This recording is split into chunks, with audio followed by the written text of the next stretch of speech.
एक गांव में नन्हा अहमद अपने माँ बाप के साथ रहता था। वो बहुत प्यारा और नेक दिल बच्चा था, लेकिन उसे खेल कूद के अलावा दरख्तों, पौधों और फूलों का भी बहुत शौक था।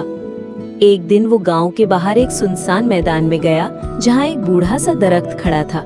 उसकी शाखें झुकी हुई थी और पत्ते मुरझाए हुए। अहमद को उसे देखकर बहुत दुख हुआ। वो दरख्त के करीब गया और कहा, दरख्त चाचा, क्या आप बीमार हैं? दरख्त हल्के से झूमकर बोला, नहीं बेटा, मैं बस तन्हा हूँ, कोई मेरे पास नहीं आता। अहमद ने मुस्कुराकर कहा, अब आप तन्हा नहीं, मैं आपका दोस्त बनूंगा।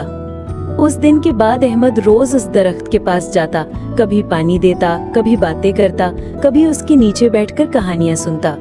कुछ दिनों में दरख्त हरा भरा होने लगा, उस पर फूल खिलने लगे और परिंदे चहचहाने लगे। गांव के दूसरे बच्चे भी वहां आने लगे। वो सब वहां खेलते, हंसते और दरख्त के नीचे साया लेते।